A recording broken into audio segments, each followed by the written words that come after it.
Hello and welcome to your channel as they like it. स्वागत है आपका daily news analysis of 15 May 2022। आज के न्यूज़ एनालिसिस के टॉपिक्स होंगे एएईए क्या है, मिशन अमृत सरोवर क्या कहता है, टोमेटो फ्लू क्या चीज़ है, चीफ इलेक्शन कमिश्नर किसे चुना गया है, बालकृष्ण विठलदास दोषी ये कौन शख्सियत हैं, NATO cooperative cyber defence centre of excellence क्यों न्यूज़ में आया है, फर्डिनांड मैक्रोस जूनियर को जानना क्यों जरूरी है, ग्रीन मैन्योर किसे कहते हैं और इंटीग्रेटेड बैटल ग्रुप्स क्या होते हैं। तो आइए स्टार्ट करते हैं daily news analysis for 15 May 2022। First news item से क्वेश्चन बनता है, recently India has been selected as chair of ADB, AAEA, Quad and BRICS. Answer is AAEA. आइए जानते हैं ये news item. AAEA stands for Association of Asian Election Authorities. India को यहाँ पे यूनानिमसली इलेक्ट किया गया है as the new chair of AAEA for the period of 2022-24। AAEA establish की गई थी 1998 में और ये एक नॉन पार्टीशन फोरम है जो प्रमोट करती है ओपन एंड ट्रांसपेरेंट इलेक्शंस ताकि सपोर्ट किया जा सके गुड गवर्नेंस एंड डेमोक्रेसी को। इलेक्शन कमीशन ऑफ इंडिया एएईए की इलेक्शन मैनेजमेंट बॉडी का फाउंडिंग मेंबर भी है। आते हैं नेक्स्ट टॉपिक पे जिससे क्वेश्चन बनता है कि Amrit Sarovar scheme plans to create और rejuvenate how many water bodies in each district. A 5, 50, 75, 100। Answer is 75। आइए इसको समझते हैं। मिशन अमृत सरोवर एक हाई लेवल मीटिंग की गई थी जिसमें कि मिशन अमृत सरोवर की प्रोग्रेस को रिव्यू किया गया है। ऐसे में जानना जरूरी हो जाता है कि मिशन अमृत सरोवर है क्या। इस मिशन का एम है डेवलप या रिजुविनेट करना at least 75 water bodies in each district. 75 water bodies को इसलिए सिलेक्ट किया गया है क्योंकि देश आज़ादी का अमृत महोत्सव मना रहा है, उसी का ये मिशन एक पार्ट है। इस मिशन का एम है क्रिएशन ऑफ 50,000 वाटर बॉडीज़ जिनका साइज 1 एकड़ या उससे ज़्यादा हो। ये मिशन इन्वॉल्व करता है वेरियस मिनिस्ट्रीज एंड डिपार्टमेंट्स को जिसमें कि रीफोकस किया जाएगा गवर्नमेंट की वेरियस स्कीम्स जैसे कि MNREGA, 15th finance commission grants, prime minister कृषि सिंचाई योजना।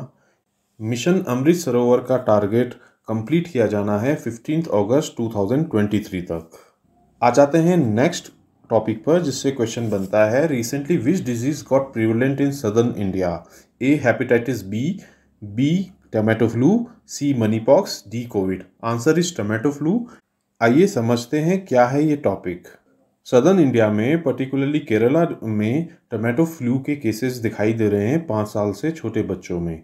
टोमेटो फ्लू का नाम इसलिए दिया गया है क्योंकि इसमें रेड ब्लिस्टर्स हो जाते हैं। इस फ्लू का एग्जैक्ट कॉज अभी तक पता नहीं चल पाया है। इसमें सिम्टम्स होते हैं rashes, skin irritation, dehydration, high fever, body एक। और इसके प्रिवेंटिव मेजर्स हैं cleanliness and hygiene, proper hydration and avoiding close contact with the infected person क्योंकि ये कम्युनिकेबल डिजीज है। आ जाते हैं अपने नेक्स्ट टॉपिक पे जिससे क्वेश्चन बनता है, recently election commissioner Rajiv Kumar has been appointed as the new chief election commissioner.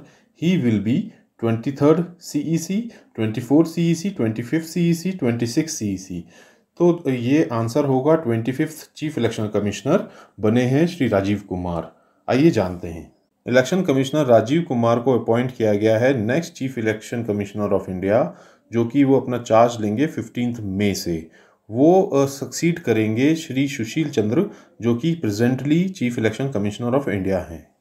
यहाँ पे ये भी जान लीजिए कि चीफ इलेक्शन कमिश्नर का appointment under article 324 of the constitution में बाय द प्रेसिडेंट किया जाता है। इनके कार्यकाल में प्रेसिडेंट के इलेक्शन, वाइस प्रेसिडेंट के इलेक्शन और 2024 के लोकसभा पोल्स और कई सारे स्टेट्स इलेक्शंस भी होंगे।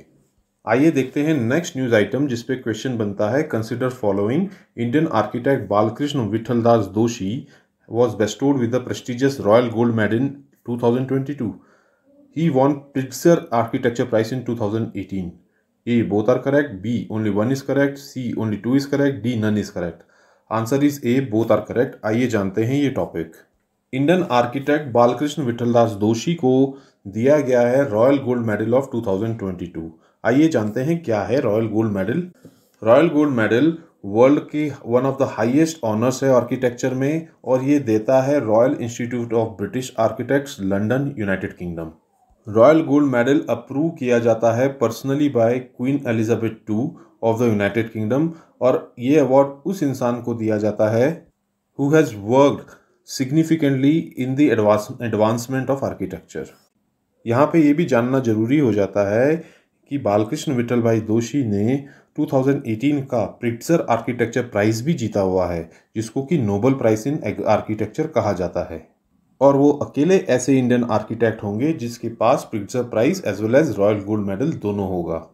इसी के साथ साथ इनको पद्मश्री भी दिया गया था 1976 में फॉर साइंस एंड इंजीनियरिंग, और पद्म भूषण दिया गया इन्हें 2020 में, जो कि इंडिया का थर्ड हाईएस्ट सिविलियन ऑनर है। नेक्स्ट न्यूज़ आइटम से क्वेश्चन बनता है, recently which Asian country joined NATO cooperative cyber defence centre of excellence? A Japan, B Australia, C South Korea, D Taiwan. Answer is C South Korea. आइए जानते हैं इस खबर को। साउथ कोरिया एशिया की पहली कंट्री बन गई है जिसने ज्वाइन किया है NATO cooperative cyber defence centre of excellence. South Korea का नेशनल इंटेलिजेंस सर्विस इस ग्रुप में as a contributing participant join करेगा। अब NATO cooperative cyber defence centre of excellence में 32 कंट्रीज पार्टिसिपेंट हो गई हैं, जिसमें कि 27 नेटो मेंबर कंट्रीज़ है और 5 नॉन नेटो मेंबर कंट्रीज़ हैं। यहाँ पे ये भी जान लीजिए कि साउथ कोरिया ने पार्टिसिपेट किया था लॉक्ड शील्ड्स 2022 में, जिसको माना जाता है लार्जेस्ट और most complex annual international live fire cyber defence exercise in the world. आ जाते हैं अपने नेक्स्ट टॉपिक पर, जिस पे क्वेश्चंस इस तरीके से बनेंगे। Consider following, Ferdinand macros junior has swept an election in the Philippines. 2. Bongbong is the only son of Ferdinand Marcos Sr., who was president of Philippines from 1965 to 1986. Both are correct. Only one is correct. Only two is correct. None is correct. Answer is both are correct. आइए जानते हैं ये खबर। Philippines में हाल ही में president के election हुए हैं, जिसमें फर्डिनांड मैक्रोस जूनियर ने इलेक्शन जीत लिए हैं, और वो 6 साल की टर्म के लिए प्रेसिडेंट होंगे from the end of June. Macros junior को कॉमनली बोंगबोंग भी कहा जाता है, और ये बेटे हैं फर्डिनांड मैक्रोस सीनियर के, जो कि प्रेसिडेंट थे फिलीपींस के फ्रॉम 1965 टू 1986। उसके बाद एक पॉपुलर अपराइजिंग में फर्डिनांड मैक्रोस सीनियर को प्रेसिडेंटशिप से हटा दिया गया था। ऐसा इसलिए किया गया था क्योंकि 1972 में मैक्रोस सीनियर ने कंट्री में मार्शियल लॉ लगा दिया था, और उनकी 2 डिकेड लॉन्ग इस प्रेसिडेंटशिप में काउंटलेस ह्यूमन राइट वायलेशंस हुए थे, करप्शन बढ़ा था, और इकोनॉमिक कोलैप्स हुआ था कंट्री का। आ जाते हैं अपने नेक्स्ट टॉपिक पे, जिस पे क्वेश्चन बन सकता है, crops grown specifically for maintaining soil fertility and structure are called safe manure, green manure, white manure, brown manure. Answer is green manure. आइए समझते हैं ग्रीन मैन्योर क्या चीज़ है। पंजाब की गवर्नमेंट रिसेंटली फार्मर्स को ग्रीन मैन्योर्स को इस्तेमाल करने के लिए प्रोत्साहित कर रही है। ग्रीन मैन्योर उन क्रॉप्स को कहा जाता है जिनको कि उगाया जाता है specifically for maintaining soil fertility and structure.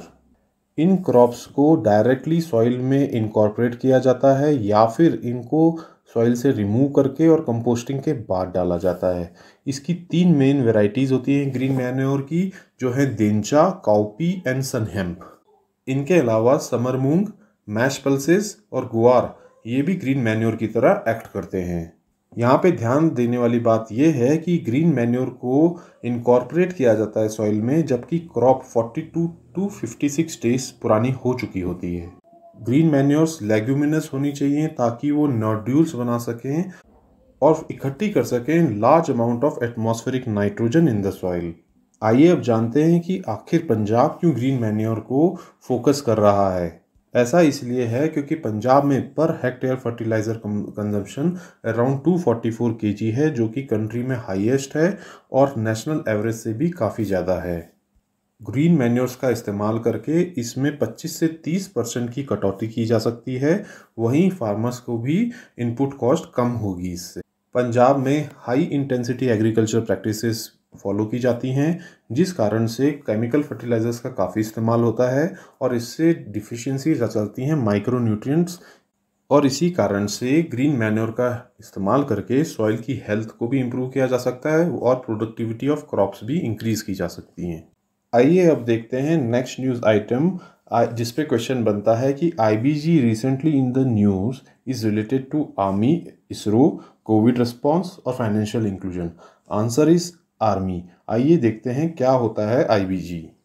Recently army chief ने कहा है कि कंसल्टेशंस किए जा रहे हैं ताकि क्रिएट किया जा सके इंटीग्रेटेड बैटल ग्रुप्स, यानी कि आईबीजी। आर्मी चीफ ने बताया कि एक holding formation on the western front और strike formation on the northern borders, इनको कन्वर्ट किया जाएगा इंटीग्रेटेड बैटल ग्रुप्स में। इंटीग्रेटेड बैटल ग्रुप्स इंपॉर्टेंट हो जाते हैं as a part of cold start strategy. और कोल्ड स्टार्ट स्ट्रैटेजी के हिसाब से कभी भी जब वॉर हो जाए तो स्विफ्ट डिप्लॉयमेंट ऑफ ट्रूप्स किया जा सके within days. IBGs brigade size agile self sufficient combat formations होती हैं जिनको कि स्विफ्टली लॉन्च किया जा सकता है for striking against the enemy. Integrated battle groups based होते हैं 3 ट्रीज पे: थ्रेट, टेरेन एंड टास्क। और ये लोकेटेड होते हैं close to their designated area of operation. इनकी मोबिलाइजेशन में 12 से 24 घंटे से ज़्यादा नहीं लगने चाहिए। आईबीजीज दोनों रोल अदा करते हैं, ऑफेंसिव रोल भी और डिफेंसिव रोल भी। तो दोस्तों, ये थी आज की daily news analysis for 15 May 2022। अगर आपको ये पसंद आई हो तो हमारे चैनल को लाइक एंड सब्सक्राइब करें। वहीं इंस्टाग्राम और टेलीग्राम से जुड़ें for free PDF and free notes. यहाँ पे ये भी जान लें कि ये जो डेली न्यूज़ एनालिसिस है आज का, इसकी भी फ्री पीडीएफ नोट्स आज दिन तक हम अपने टेलीग्राम ग्रुप पे दे देते हैं। Thank you.